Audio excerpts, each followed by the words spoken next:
Spartan Nation, Big Ten Nation, what is going on? Ken, the super cool Spartan, my brother Brian, the super happy Spartan, Q the Woodshed coming back at you. As promised, he brought the big turnover chain because MSU got that illustrious me back up. MSU got that illustrious victory.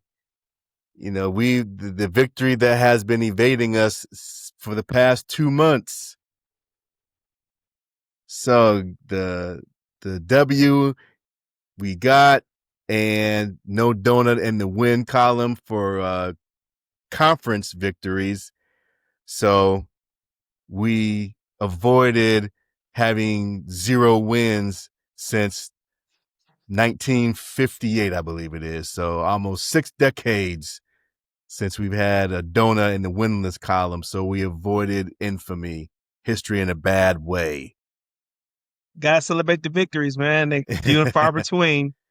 Had to break this chain out. It's had it for years. And I have brought it to troll one of my Michigan friends at their house. But I think we ended up taking a big L that day. I was like, yeah, it's like 2 years in a row we lose. I'm like, hey, I'm giving this chain away. But found it again. We got our victory. So I had to wear it for the pod, for the people. Yes, sir. Yes, sir. So 1-8 in Big Ten play, better than 0-9. So it was a great thing to see. And let's just get right into it, broski. So I actually went to the game at Ford Field, you know, with family. Our niece came, your nephew / my son, Mr. Ethan 8-Bit Williams. And what was cool that Ethan actually wore MSU flag as a cape into the building. So he got a lot of love for doing that. You know, he looked like a super Spartan man. You know, he had rocking the super Spartan cape, had on one of my MSU hats. So he was ready to rock and roll. And, his little cousin AJ came with us too. So it was pretty cool to be in the venue. There were more fans there than I anticipated. You know, I thought it would be like a total like tumbleweed type of situation, but surprisingly, there were enough fans there, at least to make it look decent of a crowd. Now, there were quite a few empty rows because the section we sat at, there were about a good 3 rows in front of us that were pretty empty. I'll go say it looked pretty bare on TV. It looked very empty. Because Ford Field, you seeing Lions play and the place being like just filled up. You know, it kind of looked like less people there than a high school championship game or something that was held at Ford Field. But yeah, probably. But people showed up. Hey. It was enough that you did have to do the elbow thing a little bit here and there, but not like a Lions game where you just like, God, I just can't get through this crowd. There's enough room to walk through. Okay. And what was very interesting too was that in the 200 section, one of the 200 sections, because everyone sat in the 100 section of Ford Field, but there was this one lone section in 200 where you had a bunch of fans going up there shirtless, waving their shirts like towels, doing the Fire Smith chants. So I was able to get that. On my phone, took pictures and posted them on our Instagram page so everyone can check out, all the pictures and videos I did on our Instagram page, Q the Woodshed. So that was pretty interesting to see that. But overall, it was cool to see, the team in Ford Field, similar to what, a couple years ago. And of course, everything got tight as usual in the third quarter. Maryland scored 3 touchdowns where the offense just totally just went out the out the window. The one lone score we got, which was surprising, was a kickoff return. That was the only score we had in that third quarter. Other than that, Shout would have out been to a Alante donut. Brown. Man, that guy's been through a lot in his football career, and this Yes, is he probably his has. last game. Yeah. And I know he went to be at Michigan State for a long time. He's been injured last 2 seasons, so it was a really special moment to see that happen. You know, we've been bagging on the team, for weeks now, but of course we're fans. We want to see them win. We want to see the team do well. So it's really cool to see that, that moment. Yeah. Him and Darius Snow too, because Darius Snow went through his share of injuries the past couple of years. Mm-hmm. So this is the first time he got in the field since maybe 2023, No, Darius I still been think. playing. He been He's been playing playing for. for He a been playing. minute, yeah. He's been playing But like last like 2 years. He played a lot this year, but yeah, to your point, they didn't think he was going to come back, and he came back right, much better than he was last season. right. So overall, to be there live was a cool experience. And again, I'm glad that MSU was able to pull out a W to give the fans something to cheer for as the Smith era now has ended, but we'll get to that later. But another cool thing I wanted to say too was that at the end of the game, Ethan and AJ, they went towards the front, or down to the lower part of the section, and they were waving at the MSU players walking off the field. And Ethan got attention of one of the players, I think is number 29, and that player gave Ethan his towel. So Ethan brought home a souvenir that he got from a MSU player, so he's quite happy about that. Pretty Walking off the dope. field. So now he enjoyed that experience a lot too. So overall, like I said, good time. And as far as the game goes, yeah, overall, glad we won, but per typical MSU fashion, that third quarter, terrible. It's been it was the Jonathan Smith experience with Michigan State. Just second half have not been kind Mm-mm. to Michigan State the last 2 seasons. You No. know, we were texting during the game, and I said this reminded me of that Purdue game last season where we were just completely Oh just yeah. trouncing Purdue, Woo. and then they kind of scored late in the second quarter, and then they damn near come all the way back, and we hold on for victory. And this was very similar to that. But in both Oh cases, we yeah. got the dub, so we can, hold on to that. And it's just kind of off topic. It's kind of came and popped into my brain. I actually do like the last game of the season being at Ford Field. I know there's some people who really hate it, or you're taking away a home game. But if MSU was good, that stadium would be rocking every weekend if it's held on that same weekend, the last game of the season, last home game. Yeah, I like it too. I like it too because, it gives MSU a different flavor in terms of like marketing and promotion for the football program.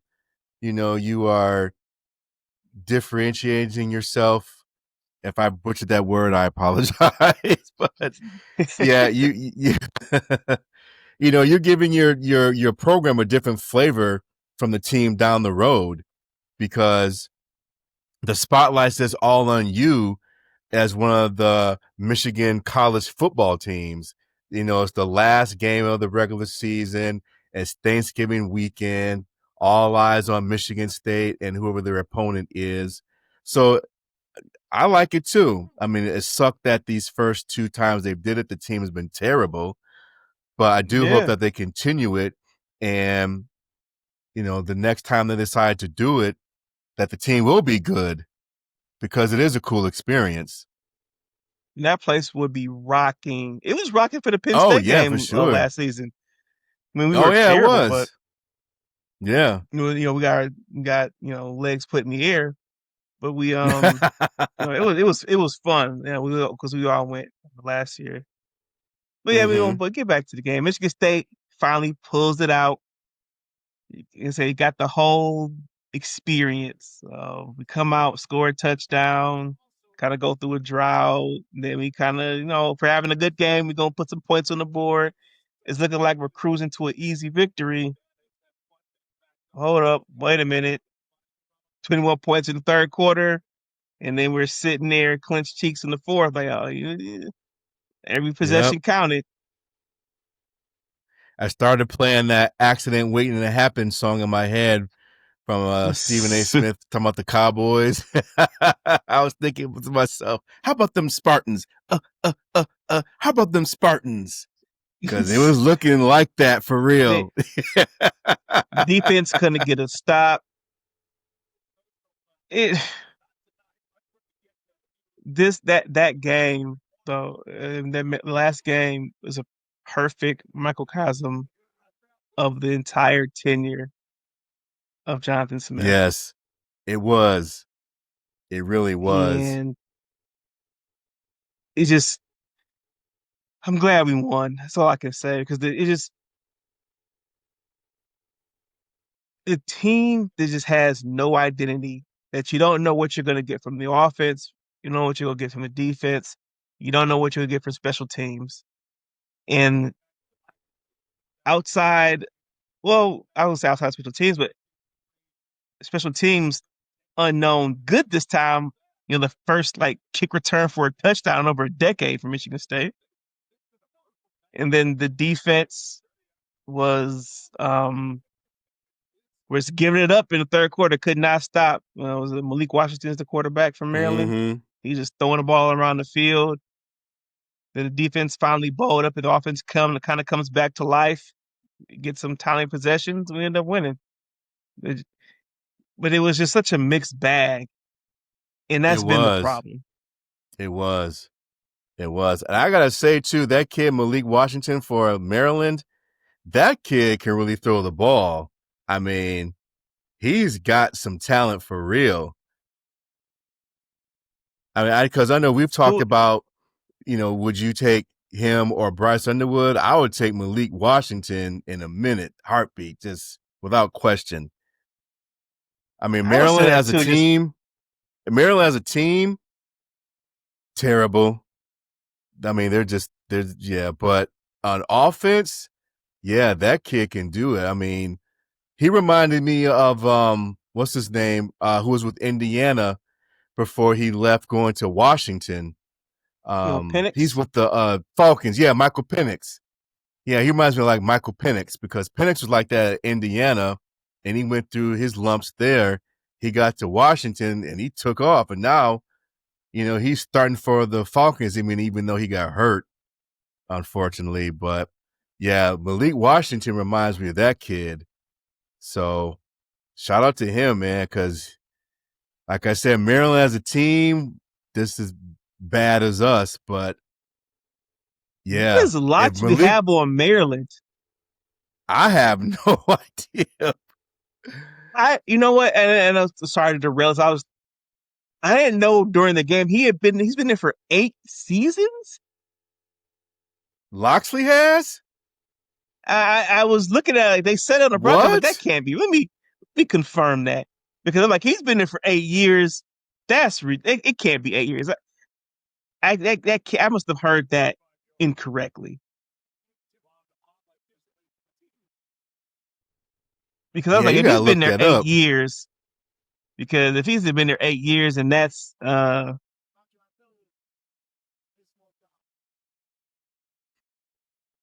Wow. they're looking that bad. No, I'm sorry, it hasn't been 8 years, but it's been Okay. six since Oh, that's 2019. still a wow. That's still a lot. I mean, in this damn college football, if you can't get shit done within 3 years, you out of there. He's he's been there for this will be his seventh recruiting class coming up. In Maryland, they've been a Pretty much a 7 doldrum in the Big win. Ten. Yeah, it's been getting beat like a drum for the most part. And that team is bad. Like I know Michigan State. I know, unfortunately, we were one of the worst teams in the Big Ten this past season, and we're there with Maryland, and we beat them, and we beat them not convincingly, but we won. But that's just a lot. It's the second year, head coach and Jonathan Smith. And it's the second time he's beat Maryland. Yeah, he can claim that on his way out the door. Like, yeah, I beat Maryland twice. That's pretty much it. But yeah, so we were the least worst of the teams that played on the weekend. But winning always still feels good because I know, we joke and we make light of some of the situations for the football team, but there are people that put a lot of work and effort into that, and the players, they never quit on Jonathan Smith. That's true. That So is I'm true. They happy never quit for on a him. victory for the players that they say, that finally feel like, at least had to feel like some of their hard work paid off. Because I know Right. mentally it's hard to kind of go into a game where everybody's thinking about going to bowl games and you have two teams that are eliminated from bowl contention. Right. This is their bowl game. They both This is end their up bowl being what, game. four and 4-8. four and eight. 4-8. Yep. And I So am really it's shocked that Loxley is coming back. yeah, and they say going to I'm pour more like, money into the wow. program. I'm like, it's crazy because it's not like Maryland recruits bad. They recruit No, they decent don't. enough. They And have Loxley's talent in has the some pretty areas. good. He's has some pretty good quarterbacks because you got this kid now. He had Tua's brother who was pretty Yeah, good. they've had So, they've had players, just victories few and far between. hmm, Unless we join the but club, yeah, we in the same club. Yep, here we are. That's us. yeah, yeah, same club. So, shout out to the Spartans. They got it done. The get right team got it right for once to end the season. So, it ended on a positive note. And just Yes. transitioning to the real hot topic now, which we all anticipated, was Jonathan Smith getting his walk-in papers yesterday, and within a 24-hour time frame, uh, Pat Fitzgerald has now filled that vacancy as head coach for the Spartans.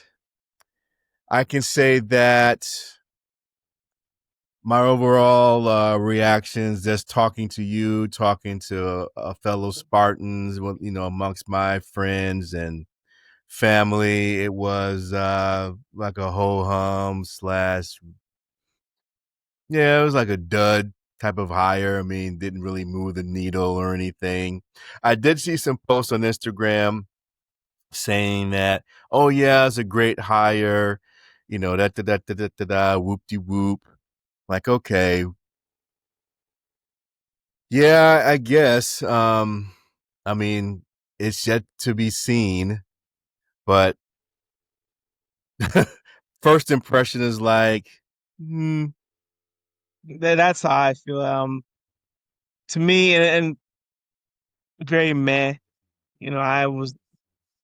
I know I understand the reason people like Pat Fitzgerald. I understand that he did things that Northwestern's don't normally do.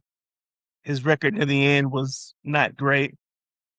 There's some stuff that happened at Northwestern. You go look it up yourselves. I think that question needs to be kind of addressed given Michigan State's history. You know, Larry Nasser and this non-negative yeah. press. And I But to understand be that, fair, he's I was gonna say, Brian, but to be fair, all the articles that have came out said that he has been exonerated, from that for sure. whole investigation.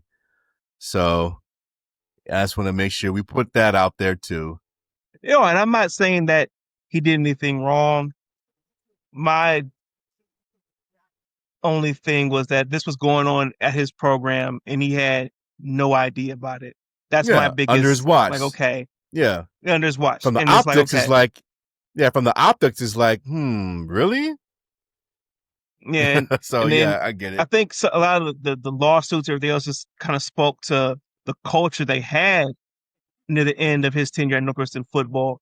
So that's one of my bigger concerns about what's the, has he learned his lessons about culture and, can this be a positive culture for Michigan State? You don't have that same things going on that happened at the end of Northwestern. So for me, it wouldn't have been my first choice, but I honestly, like I said, I didn't. It's hard to choose who to be the best choice for Michigan State football. It's just those are my negatives about Patrick Jones. Positives, well, he's had a lot of Big Ten experience. He's not particularly old. He's coached. He's been played and coached the Big Ten for I think 17 years combined. Yeah, I had So just read that he was he was a head coach of Northwestern like at 31. yes, very young. He's only Yeah. 51 now. So I'm like, Yeah. okay, he has experience in the Big Ten. So I think one of the issues with Jonathan Smith, and I want to come back to Jonathan Smith and kind of, talk about that a little bit more. Oh yeah. Um, but yeah, Jonathan Smith, I don't think he ever understood, how competitive the Big Ten really is compared to the Pac-12. And I Right. think that kind of led to some of Smith's, you know, not, meeting the standards we'd have liked him to met at Michigan State. But Pat Fitzgerald has Mm-hmm. been around. I'm sure he does a dislike of Michigan. I remember they tried to hire him back in the day, and he said no, stay at Northwestern. So we have an experienced coach that's respected in this community. Now we're going to see if he's adjusted to the new world of NIL and get it forward because supposedly Michigan State's got their NIL programs, more together. There's some type of supposedly announcement coming out about uh, funding that's been set up by JBAT. Mm-hmm. Yep. So it's a wait and see. And I'm not like, oh my God, over the top, over the moon. Because when Jonathan Smith was hired, I was like, okay, yeah, I feel like we're getting back to being a serious football program because he was well renowned. Real, I mean, well thought of. He still is a well thought of coach. It just didn't work here at Mm-hmm. Michigan State. I thought it would, it didn't. With Pat Fitzgerald, I'm just kind of throwing my arms up and saying, well, he's the head coach. I love Michigan State, so I'm gonna throw my support behind him. And like any other football coach or sports coach, you will be judged by wins and losses. So there it is. Welcome to Yeah, Michigan State, Pat I Fitzgerald. was yeah, I was reading Graham Couch's three quick takes article, Lansing State Journal, which are some good articles. I like reading his three quick takes articles. And I also read an article on the Detroit News about Fitzgerald.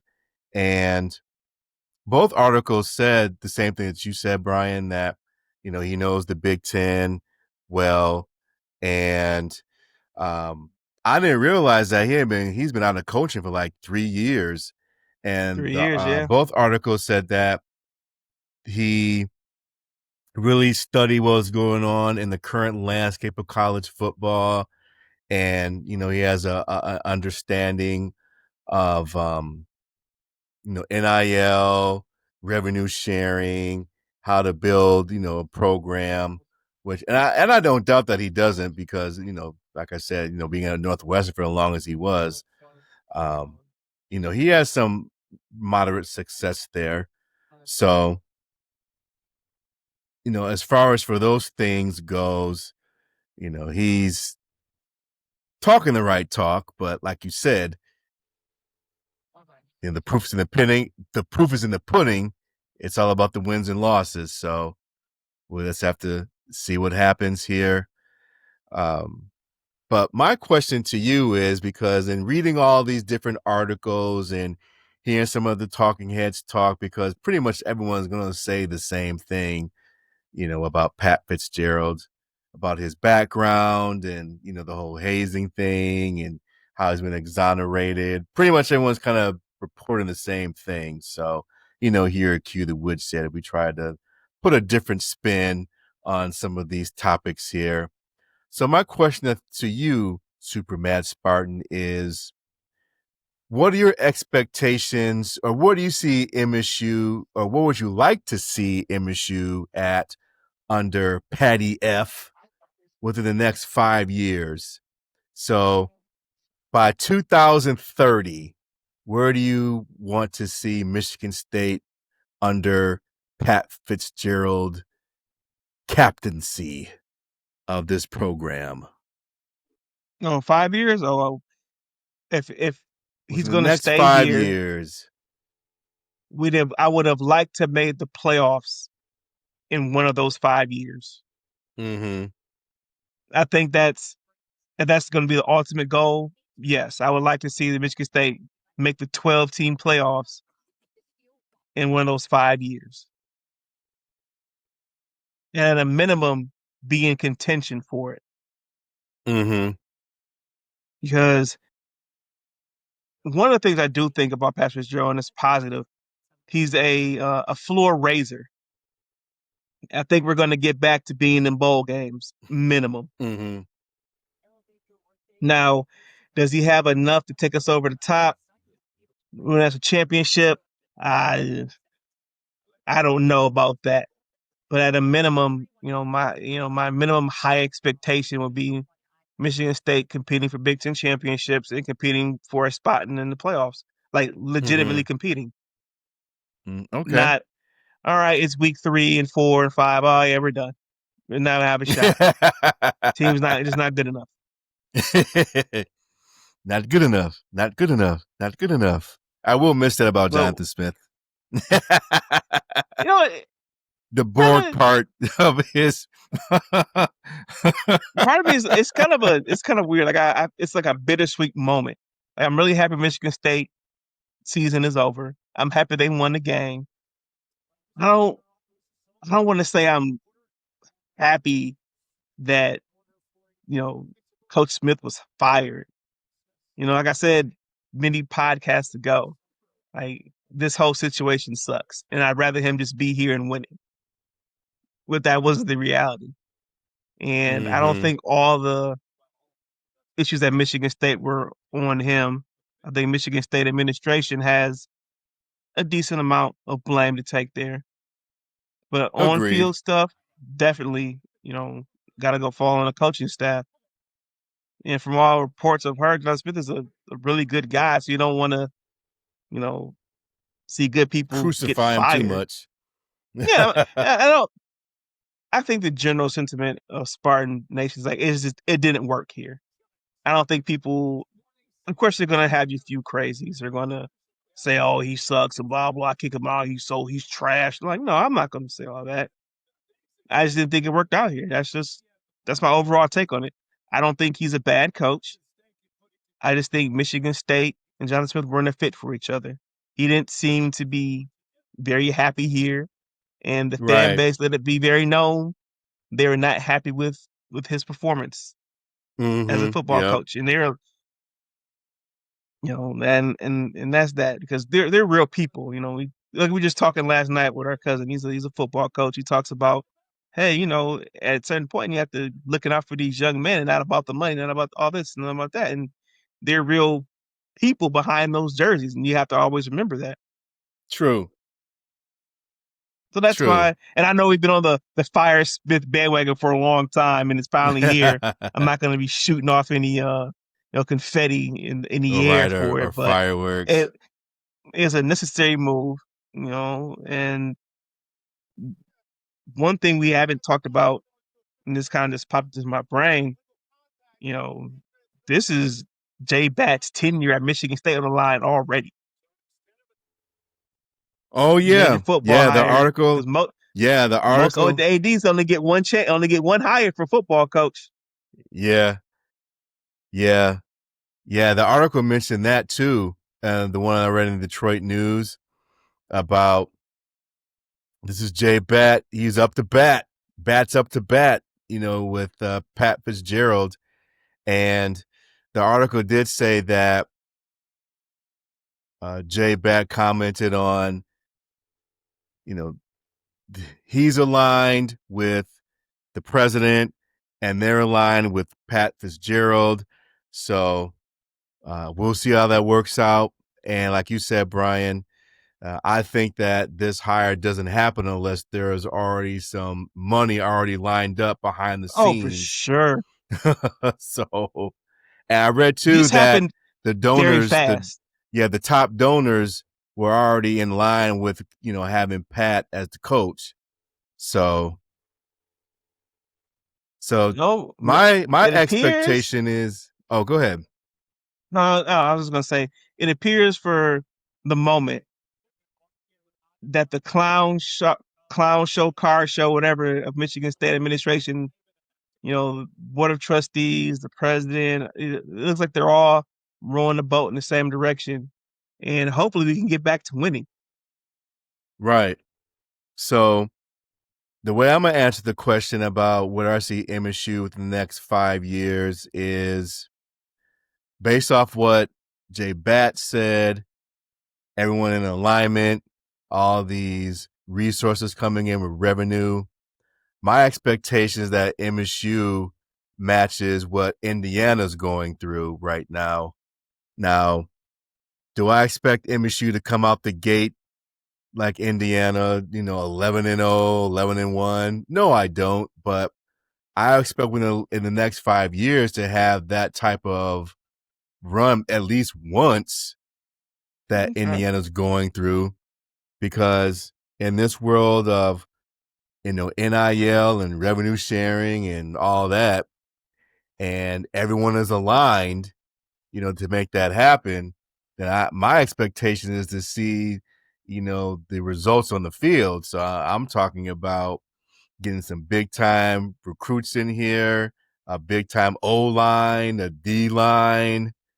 So, to get back to the days of great blocking for the quarterback to have time to throw the ball to the D line, the William Ghosts of the world and Shalik Calhouns of the world, busting through the O line and tackles for loss and sacking Can the QBs. Spartans be feared again Yes. instead of the And get getting into right the team? playoff, to your point. Yes. So I guess that's it's my kind of in expectation alignment. the next 5 years. Hopefully he gets five Because, years because I was willing to give Smith 3 or 4, mm-hmm, but it just and I'll say this, not outside of the 5 years, just my kind of expectations for the next few years. I would like to see an identity, and I would like to see at least progress because I think those were the two things missing with Jonathan Smith. right, We don't know what the identity of the team was, and there was it seemingly no progress made from year 1 to year 2. And if right. you're gonna Got say worse. we regressed, no progress. So I would like to see, hey, we're going into year 2. It looks better. It looks like a football team. It looks like, we have an identity. We're gonna play, I don't know, whatever tough defense. We're gonna have a great whatever the identity is. We need to have Right, something we can hang our hat on, like, hey, we do this well. right, And that needs to be established early. Like, what are you trying to do? right, right. Because as we know, in this new era of college football, you got to strike while the iron's hot relatively quickly from year one to Oh year yeah. two to year three. You don't have time like back in the old days of D'Antonio, 5 years to really build out a program. Now there's the NIL and transfer portal. You really got to strike while the iron's hot. Yeah, and that's what I'm really that's the next part I'm really to see is, we have signing day coming up. I think it's next next week or this week, the first Mm-hmm. signing period. They've already had some commits go elsewhere. Some reaffirm their commitment. You have guys enter the transfer portal. So we're going to see a lot more of that in the next few weeks. So I Oh yeah. hope everybody get the big boy pants on because guess what? We just went through it 2 years ago, so it should be familiar to you. Right. Right. And of course the biggest Uh, name out there that's hitting the portal is Nick Marsh, which I think was expected. I don't think anyone man, expected Nick Marsh to stick around anymore. I encourage all those young men to go out there and if you don't, if you want to just know what it's like on the other side, just check it out. Yes, you're right. Yeah. If you want to stay, stay. If you want to go, go. Because ultimately, it's your life. Right. Like if Right. if it's me, if I've been at Michigan State, for the last 4 years, you've been through some things, and then you say, you know what, I love Michigan State, but I want to go play some winning football, or I just want to go get the biggest bag I can. That is your right. Mm-hmm. That is your right. That's what Keon And Coleman did. And who was the kid that played at Oregon last year that was at MSU? Derek, who's from Harmon, this area. Yeah, Derek Harmon. yes, And both it those ended up being like players a are in the first round league pick. right now. Yeah, Yeah. Yeah, Derek, yeah. So first then it round pick. Cam Coleman was like the first pick in the second round second, yeah, last year. So yeah, if your goal is to make it to the league, yeah, you gotta go to play at a program that will put you on the spotlight like that. So it's gonna feature you. So yeah, I go don't out. blame him. No, no, it's what it is. I'm really interested to see how Pat Fitzgerald is going to attack the transfer portal because he's going to need to attack the transfer portal, obviously. Oh yeah, with much Uh, I would. with much authority. Oh yeah, it's going to have to be. Had to say it old school, relentless. Um, I Brian, guess remember? we'll Hey, we'll start. Brian, remember this? I'll keep chopping. Yeah,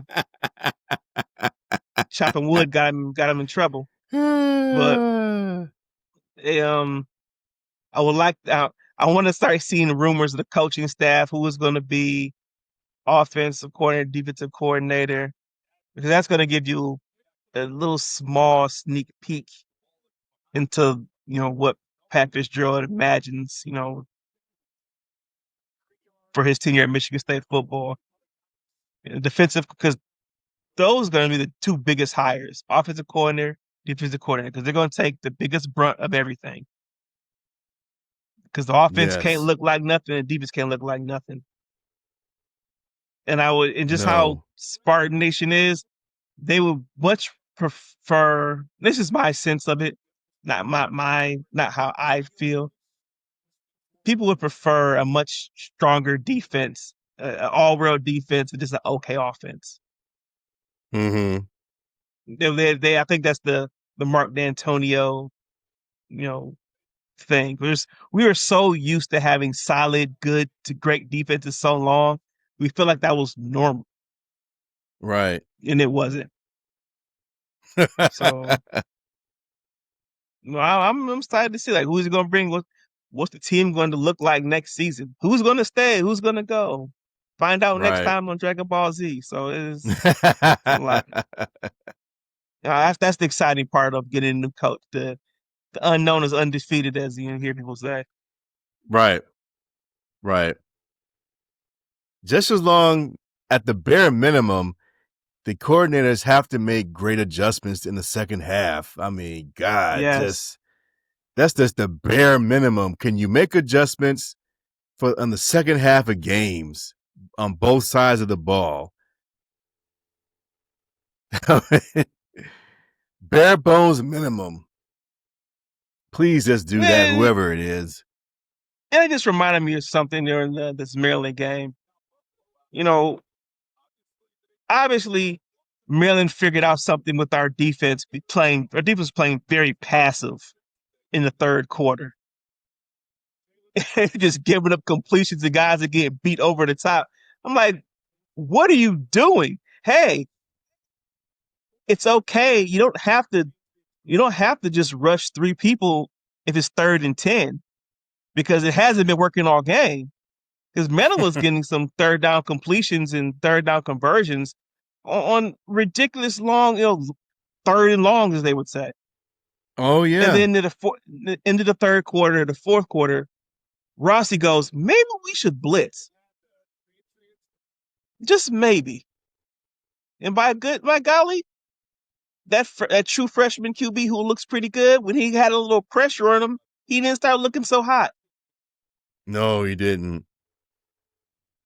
I'm And surprised and it took him 4 quarters to figure that shit out. 4 and that's my quarters. point. They they stick with the whatever game plan, whatever the fuck they're supposed to be doing for far too long before they adjust it. And I feel like that's been a problem at Michigan State. Kind of even going back to in Antonio, just this is what we're going to do. Like, well, I understand that, but what you're doing isn't working. So you should try something else until you find something that works. And it feels like, and we talked about the stat of John Smith, not outscoring team in the second half. That was a big part of it. It felt like every third quarter we come out, we couldn't move the ball. Then if the defense is playing good enough, defense gets tired in the fourth and gives it up. That happened several losses this year. It's just, to your point about adjustments, yes, that has to be something very evident that, hey, the team adjusted us. Now we have to adjust to them quickly. Right. Not 5 series later on. The next series. Right. And can we have some timeouts by the time the game by the time the game ends? Not have 0 timeouts with 5 minutes left. 5 minutes left in the game, and we have 0 timeouts. Speaking of going back to the Maryland game, that point, they were like about at midfield and they're getting ready to punt. And right before they punt, they call a timeout to avoid a delay of game. I'm like, you're at the 50-yard line almost. Take the delay of game and save your timeout because how this third quarter is going, you might need to bake some timeouts to win this game. Yeah. So, yes, clock game mismanagement, not clock, just literally game mismanagement. And that was very prevalent. There's For so much sure. like, Just why are we calling a timeout? How come we didn't call a timeout right there for this play? But it was so inconsistent and just, So another great point there, broski. yeah, bare minimum. Have timeouts towards the end of the game. And both coordinators, please make adjustments in the second half. That's all we're asking here at Q the Woodshed. Adjustments and timeouts in this new regime under Pat FITZGERALD. Then from there, keep on Man, improving Spartan Stadium.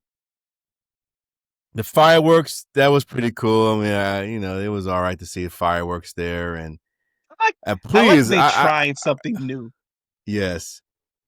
Are they going to renovate those damn bathrooms too for next season? Instead of peeing in Listen, the damn we slop already trough know. the slop troughs. It's that high priority, Ken. But it'd be nice to see some upgrades to Spartan Spartan Stadium. Stadium, yes. Does the I like stadium for them have to build Wi-Fi? sure it has Wi-Fi somewhere. If they're gonna spend money on renovations, I need to see a 300-foot tall Spartan statue outside this. That's what I want to see. Let's go crazy with it. That's a running joke on the message boards. But back one to thing I'm gonna add to the 5 years. Gotta beat Michigan. no, without a doubt.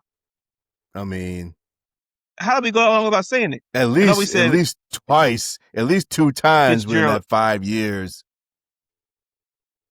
Listen, next year I have kind of like almost no expectations for the team. We have a tougher schedule next season. So I just off the top of my head, I just don't see if we'll be going bowling next season. But definitely you have to beat Michigan. And you have to have a passion about beating Michigan and not liking them. It has to come Yes. across.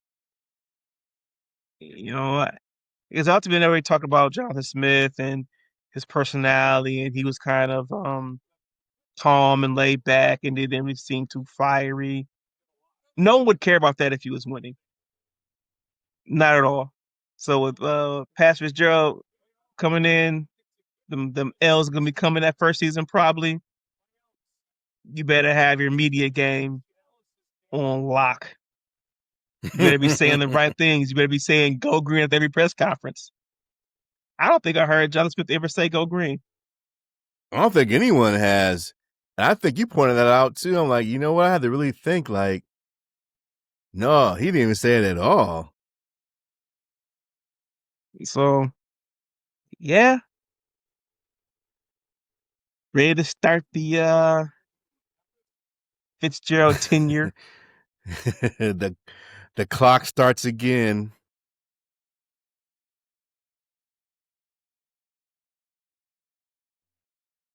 But I will say the gift that keeps on giving, Tom Izzo. Big Yes, time sir. win versus North Carolina on Thanksgiving, man. And it was pretty much in a convincing fashion. I mean, they won by what, 16, 17 points? Yeah, the game was closer than that for the most part, but in the second half, State just has something. Izzo has those guys playing. And to be clear, I didn't think if you would have told me at the beginning of the season that Michigan State would be 3-0 versus Kentucky, Arkansas, and UNC, I'm like, man, cooking with gas. Right. Right. But we kind of are, and it's led by Jeremy Fears, the point guard, as they say. He's been balling, and you have Cooper and Kohler controlling the paint. They look. It's always interesting because they've gone against two, you know, very athletic front courts, and they've basically won those matchups. Mm-hmm. Which is to think that, man, 2 3 years ago people were trying to run these guys out of town. But Izzo stuck to his guys, loyal to them, and he's doing what Time Izzo's done in his whole career. Yeah. And if you think about this, Fear's got what? This would be his technically only his second season. So he got Fears for two more seasons after this. Man, and with the people that got Yeah. coming in, Fears. Yeah. Fears Fears almost is in averaging line. 10 assists a game with the Yeah. team That's the with lead. quote unquote no shooters really, no scores. Like, but he's getting it done. Like, Hey, MSU got some kind of, because I mean, they are dropping enough threes to be like, you have to guard him. I think the thing that makes Michigan State kind of difficult with Jeremy Fears, he's not a elite scorer of the basketball, but he's good enough at scoring that he can hurt you. Yeah. It's all right. So you have to play that way. You can't just let him sit back and take open jumpers because he's going to hit a few of them. And he collapsed the defense a lot with his penetration. He can pass the ball around. And he's getting Mm-hmm. guys completely open practice 3 pointers. And yeah, the right people, they're making them now. But everybody that hits, like Kohler takes like 4 threes a game. But he's hitting last like one or two. One game, I think he hit all Mm-hmm. his 3 pointers. Carr, not a high volume 3 point shooter, but he gets the open look. He has a good enough confidence taken. He's been making them a decent enough clip. Yeah. So it's looking really nice right now. There's still a long season ahead. I think our next game is we play Iowa, and then after Iowa, that's Yeah. another big Tomorrow. game. You got Duke. Duke at Iowa the and Duke this Brez. week. Yeah. Yeah, So, both games are at home. so in Izzo we trust. Yeah. You think we'll see Pat Fitzgerald show up at the game tomorrow? Oh, for sure. Shit. His press conference is tomorrow. I read his press conference Yeah, at 3 o'clock tomorrow. So you know he's gonna be at the Breslin Center. You know, they timed that pretty they timed that, pretty timely, I'll say. He gets hired today, uh, signs a contract. His press conference is tomorrow afternoon, and then he can sit, courtside of the Breslin Center, talk his talk at the game, and then go about his business. get that coaching staff together. So yeah, shout out to Tom Izzo keeping the university together. Yes, indeed. I was gonna say two fears, man. He is shaping up to be in line with the gods of MSU, the The Cassius greats. Winstons and Mateen Cleaves and Magic Johnson, Scott Skiles, Kalen Lucas. He's trending in that direction to be talked amongst those guys for sure. Yeah. Especially he get a championship too. Oh yeah, he'll be immortalized. Woo! I in the world, Issa could win two more championships. That'd be just perfect. And then just he could just ascend out of Michigan State. Just they should call it Tom Yeah. Izzo, Michigan State University. Forget the Well, naming shit, rights. Just they already named the football stadium, football building after him. man, it's the whole university. Where'd he go to? I go Tom Izzo. Tom Izzo Right. University, formerly known as Michigan State. Oh yeah, man. So yeah, yeah, basketball, man, is shaping up to be good. I mean, not even just Michigan State, but the Big Ten. I mean, because even Iowa, I didn't know Iowa was undefeated coming into Breslin Center tomorrow, and that team down the road, they've been thumping their opponents, but Sure. you know, I'm still I was gonna rock with Tom Izzo over Captain Kirk, aka Dusty May. But yeah, Dusty May, it's looking good. he looks like William Shatner, like from the original series of Star Trek. Hey, he Especially when got he some has transfers on. playing though. Yeah, he does. But question is, how long will that magic last? Yeah, be good enough for buys you a few seasons. They don't care about basketball at Michigan anyway, so it's not like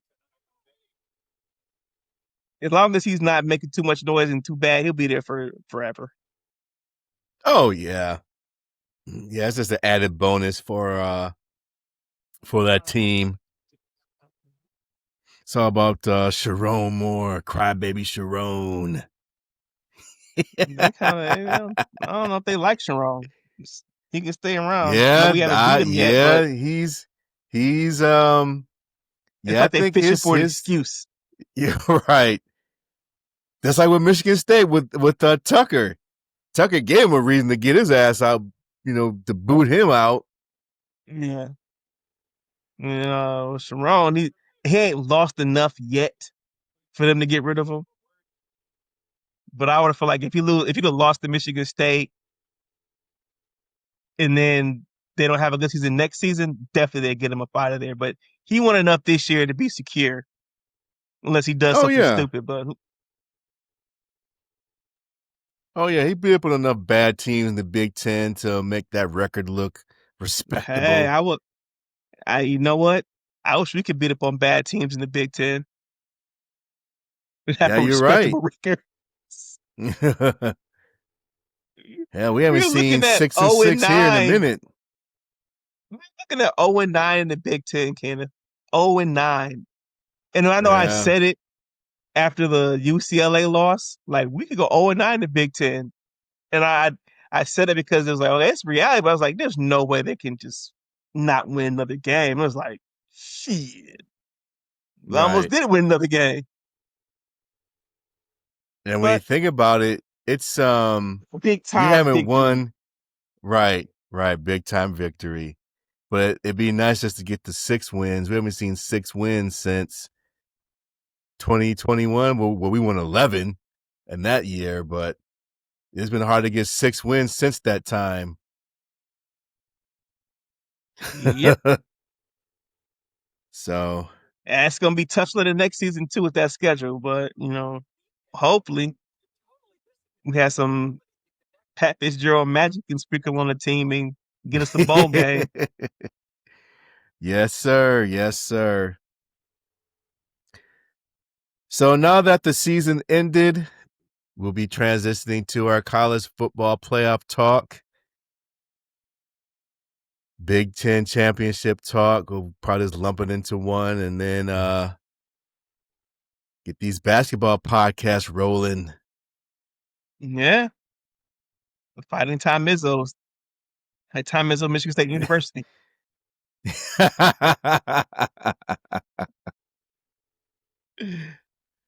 yes, sir. Yes, sir. Well, I think we chopped it up enough here, broski, about this last game of the regular season for MSU football. They ended on a positive note, getting that victory, and now we have a new head coach here at the football program. So we'll just we'll see how that rolls. But in the meantime, here at Q the Woodshed, we're going to continue to roll out these nice, fresh content for everybody. Got some good interviews coming up and some more hot topics here for in the world of college football. Make sure you guys check us out on all our social media, Instagram, Facebook. Check us out on X/Twitter. We got some social media talk on there. X/Twitter. And right. yeah. yeah, I still can't get used to saying just X, but Understandable. whatevs, as they say. What the young people say, whatevs. So, with that said, we're out. Cue the Woodshed. I'm Ken, the super cool Spartan. My brother Brian, the super mad Spartan. Go green. Go white.